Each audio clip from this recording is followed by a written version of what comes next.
The following is an exclusive original presentation of the 252 ESPN Radio Network. The drive starts right now. Starts right now. Just living the dream. Here's a guy who gets paid to talk. Are you ready for the most electrifying man in sports and entertainment? No, he didn't. I'm doing a radio show, so what? The most anticipated radio show ever. That's right on three. 1, 2, 3. That's right.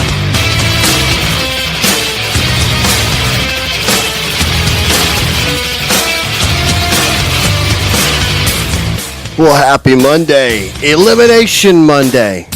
That's what we're calling it today. We're going to give it a tagline. This is the Drive East Carolina Sports Show on your ride home. I'm Mark Panicelli. Sam Avalos, you don't like the name Elimination Monday, do you? Not when it's my team that is in danger of possibly being eliminated, but, we'll see. See what happens. Got some time still. Well, again, there's no guarantee that anybody's getting eliminated. There's just a chance. Eastern Conference, Cavaliers take on the Raptors tonight. Sixers take on the Celtics. The Cavs and Celtics have both 3-0 lead in their best-of-7 series. I think Celtics-Sixers plays at 6 o'clock, as soon as we wrap up the show.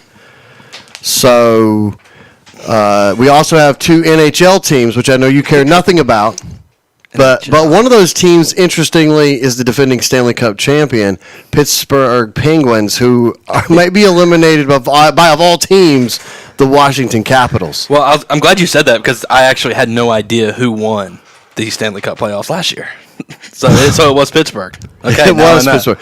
Back-to-back champions. Back-to-back defense. So they were trying to go for the three-peat this year. And they are playing Washington, and no one ever thinks Washington wins anything. Well, they haven't in a while, and the Capitals have never won anything. So up 3-2. It's in Pittsburgh tonight. Tonight. I'll watch Game 7 if that goes to Game 7. I'll watch that. We'll have 2 of these 4 elimination games for your listening pleasure on 252 ESPN Radio. We're going to have Cavs Raptors tonight. I think NBA Countdown will start at 8 o'clock. Tip-off is slated for about 8:30 p.m. tonight. And we'll have and that'll be 252 ESPN Radio. Our sister station, News Talk 103.9 FM and 1450 AM will have Capitals Penguins starting at 7 p.m. Sweet. Busy night. Busy night tonight. And we'll have Padres Nationals, JIP, which means joined in progress, or you're going to get gypped out of the early part of the game because you're going to listen to Cavs Raptors. So, doubleheader tonight. Major League Baseball follows the NBA basketball tonight. But yes, eliminate. So let's go to Sixers Celtics. Are you shocked that we're here? Because I mean, let's just cut to the chase, as they say. Has Brett Brown been outcoached? Is it visual for everybody to see that he's being outcoached in this series? Yes, and I think the last 2 games, it was obviously most apparent in the waning minutes, or minute, it seems like, where these games have been close. Yes. Right? They've been close games. It seems like Philadelphia's had their opportunities. They've been right there, but we were talking, in particular, it's every time Al Horford touches the ball within the final minute, something goes wrong. He's defended poorly. The bonehead decision where you were talking about, the clear-out play where Al Horford gets the ball, and Joel Embiid, for some reason, is trying to deny him the catch instead of getting between Al Horford and the basket, and Al Horford gets the easy bucket there late. But I can watch it, you can watch it, and I see that the coaching is clearly lacking, and I'm not even here to blame Ben Simmons or Joel Embiid or any of these guys, even though kind of need to step up. But when Brad Stevens looks at the 76ers, he says, okay, what we're going to do is we're just going to stop Ben Simmons. Take away Ben Simmons. If Joel Embiid gets his 30 points, that's fine. We'll deal with the consequences there. But take away Ben Simmons, and then you can have the Sixers. And Brad Stevens has done that. Brent Brown has not been able to make any sort of adjustments.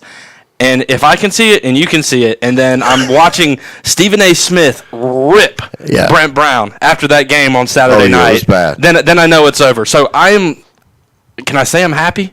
Can I say I want the 76ers to lose tonight? Because I think that will seal Brent Brown's fate. And look, appreciate the man and what he's done and being along for the ride as the process begins. The process is not completed until Brent Brown is out the door.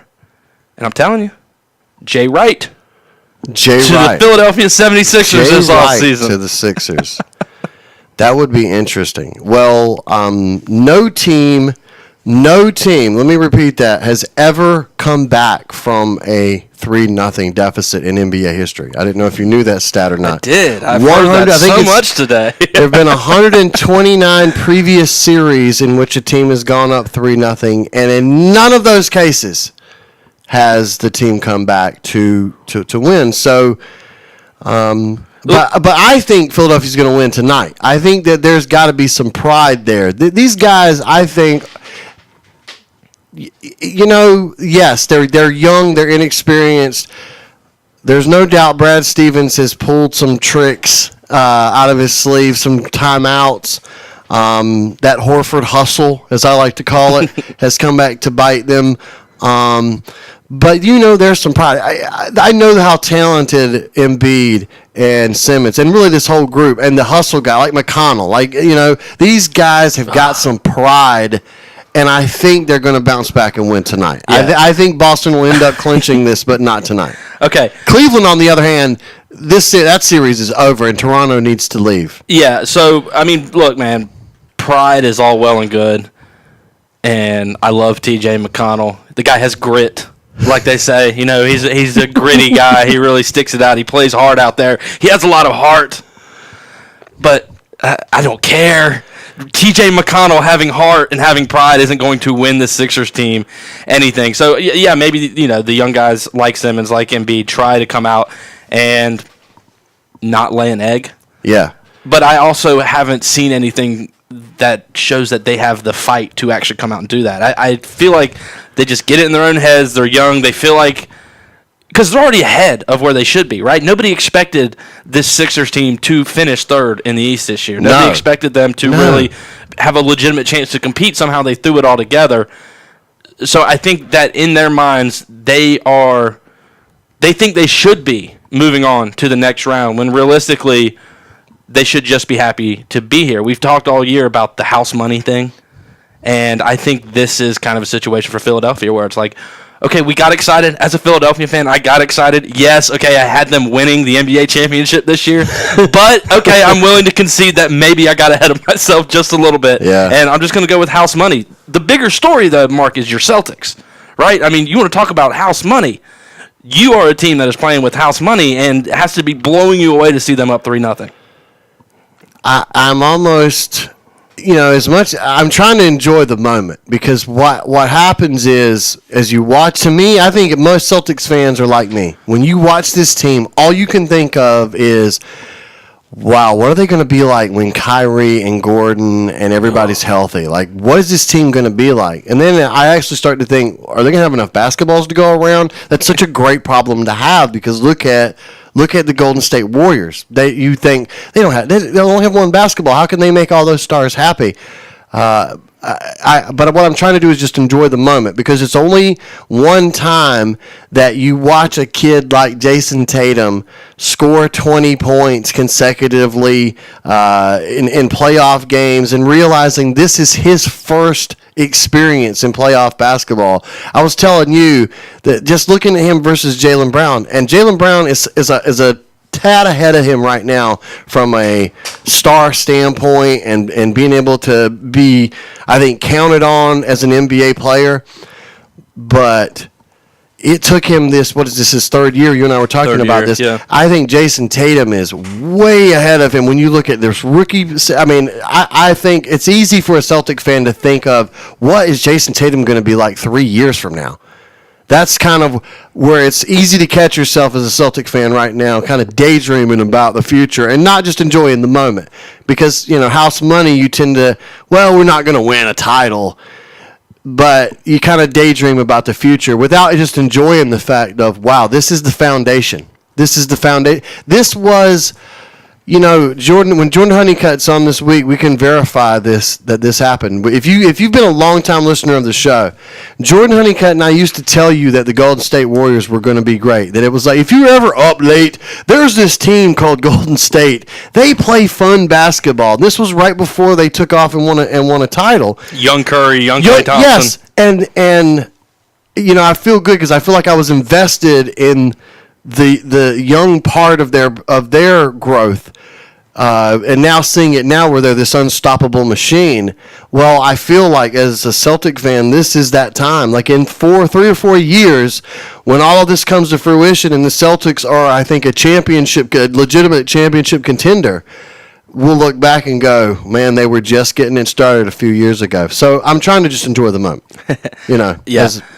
Look, the best thing about everything we've seen in the playoffs so far, and Jason Tatum kind of ties into this, the thing we always laugh about is we like to act like we know, and I don't even just mean you and I just mean sports fans, sports media, anybody likes to make the predictions, likes to say, well, this is going to happen, well, that's going to happen.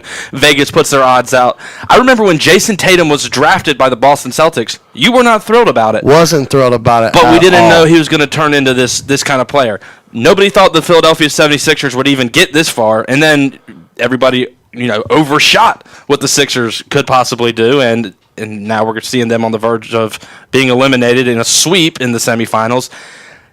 If you think back to round one, the Cavaliers and the Boston Celtics were 1 game away from elimination.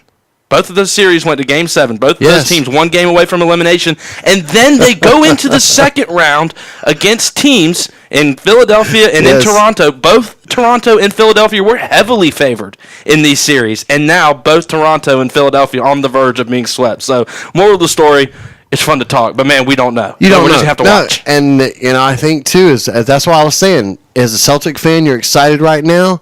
They could get in that next round, and, who knows, the way the Cavaliers are playing, they could look like that inexperienced team that doesn't have enough superstars to contend very easily. Very easily. So, but I am excited. And Kyle Gaskins usually joins us on Mondays. He's going to join us tomorrow. But today should be fun because it is, we don't do it often enough, or maybe we do. But the way LeBron James is playing right now, I'm hearing more and more of that GOAT talk than I've ever heard. And you hear it all the time anyway. I mean, because it's everywhere. Everybody talks, he's the greatest of all time. No, you're an idiot. I'm starting to believe. An old man told me this weekend that we were all idiots, and he's probably right. He's probably right. But we are going to have a GOAT discussion. In fact, we're going to do it next. All right. Let's do it. We'll take a quick break. Great Monday show. We'll bring Carolina in here. Oh, making her video debut today, too. I'm sure she's excited about that. She was not excited about this video edition. So, take a quick break. We'll come back.